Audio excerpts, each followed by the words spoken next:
You can see why Trump wanted a new Middle East strategy. The old one wasn't working. Allies are unhappy. People aren't waving American flags. Forecasts failed. Remember, for instance, when they proclaimed that Syria would be Russia's end, a new Afghanistan. Russia will continue to send troops home in body bags. These are hard lessons that the Soviet Union had to learn in Afghanistan.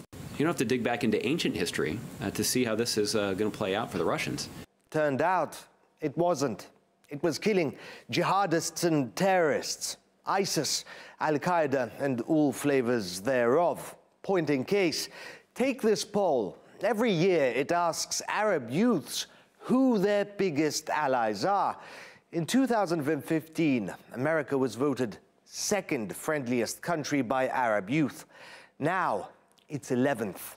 Russia is fourth, despite or perhaps because of its intervention in Syria. But that's youth.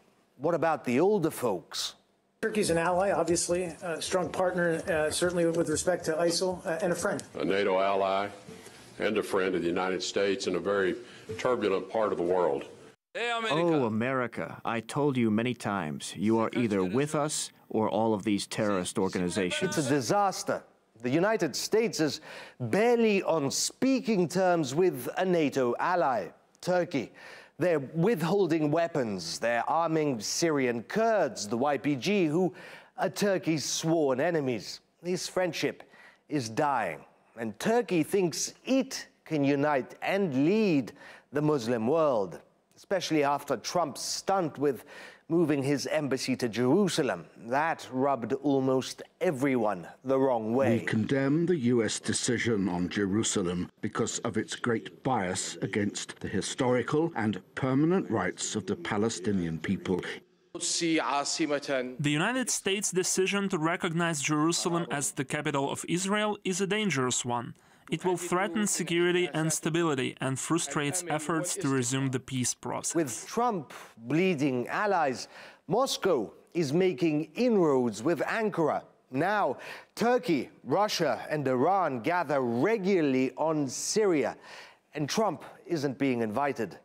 But hey, at least friends still buy American guns, right? We signed historic agreements with the kingdom. This landmark agreement includes the announcement of a $110 billion Saudi-funded defense purchase. And we will be sure to help our Saudi friends to get a good deal from our great American defense companies. That was Trump boasting before Saudi Arabia.